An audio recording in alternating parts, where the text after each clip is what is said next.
Mas, sampai kapan bisnis clothing bisa jadi prospek?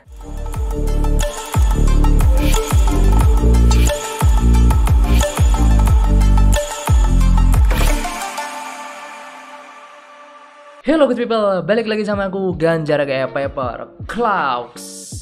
Oke teman-teman, gimana kabarnya? Semoga kita selalu diberikan kesehatan dan kelancaran rezeki. Amin. Oke, jadi untuk video kali ini, karena aku kemarin lagi kehabisan bahan ya, aku pengen upload apa gitu kan.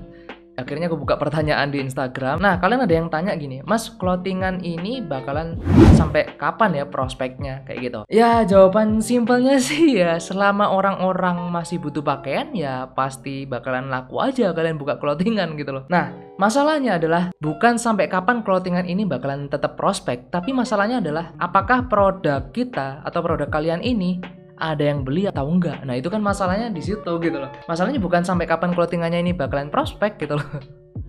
Ya kalau menurutku clothingan atau fashion ini ya lebih ke fashion adalah salah satu bisnis yang menurutku bisa long last. Karena ini bukan termasuk monkey bisnis atau bisnis yang musiman kayak gitu. Nah di Indonesia tren bisnis clothing itu menurutku semakin kenceng dari tahun 2018 atau 2019 pas boomingnya local pride. Nah dulu jargon ini tuh jarang banget aku lihat. Jadi dulu itu aku mulai clothingan kan 2014 gitu. Nah itu masih jarang banget orang-orang aware sama produk lokal. Mereka lebih aware sama produk luar. Sekarang dengan animo lokal pride yang menurutku udah wah kacau sih. Udah menggila banget gitu kan sampai ke ranah public figure gitu kan, sampai ke TV kayak gitu.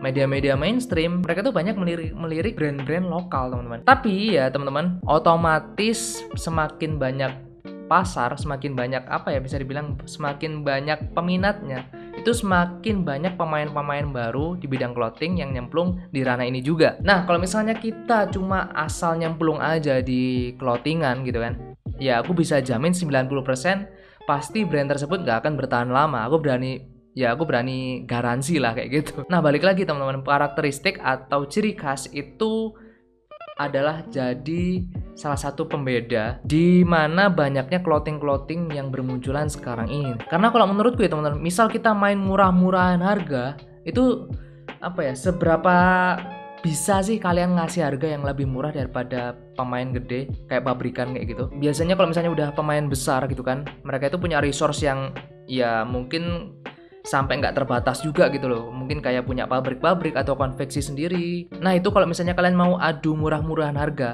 itu pasti aku bisa jamin bakalan tetap kalah sama mereka. Karena mereka punya ya segala macam resource gitu loh. Mereka bisa menekan harga HPP kemudian dijual harga murah gitu loh. Karena ya quantity mereka produksi udah besar, nggak yang cuma 1 lusin 2 lusin gitu doang. Kalau prinsipku ya teman-teman, waktu masih belajar clothingan dulu, waktu itu aku mikirnya adalah gimana caranya bisa jualan mahal. Jadi bukan gimana caranya bisa jual murah.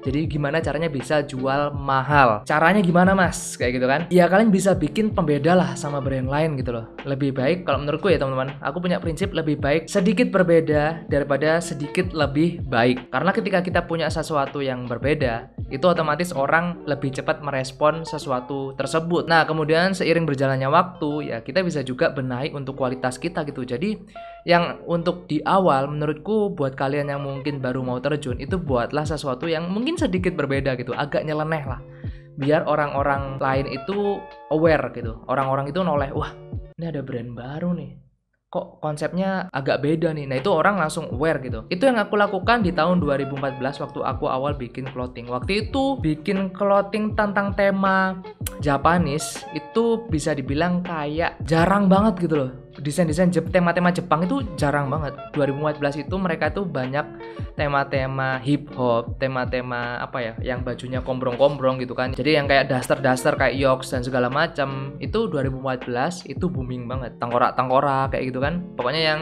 tema-temanya dark lah. Itu tema-tema seperti itu pasarnya banyak. Dan aku memulai 2014 itu dengan konsep Japanese gitu. Ya mungkin waktu itu orang-orang masih belum notice gitu kan. Wah ini apa sih kok yang lain bikin yang kayak gini, kamu bikin Japanese gitu. Itu kan agak mind blow gitu.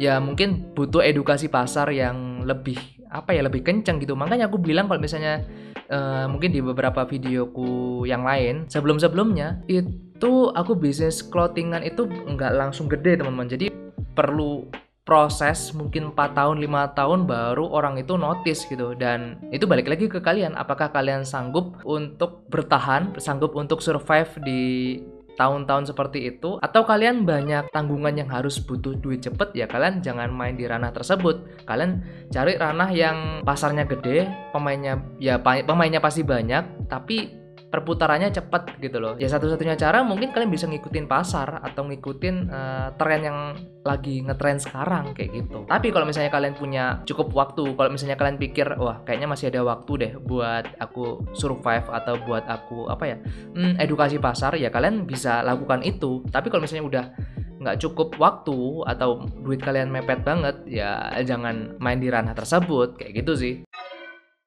Nah itu sih jawabanku buat kalian yang tanya itu tadi kan, sampai kapan bisnis clothing ini nantinya. Ya menurutku sampai sebelum kiamat ya bakalan ada aja orang yang butuh pakaian gitu kan. Oke teman-teman, mungkin sekian dulu untuk video kali ini. Thank you guys for watching. Semoga jawaban singkat ini sedikit banyak bermanfaat buat kalian. So teman-teman, thank you guys for watching. Jangan lupa untuk like, share, comment, and subscribe. Stay safe, stay strong, never give up. Paper Claw out. Bye bye teman-teman, thank you guys for watching. See you next video. Bye-bye.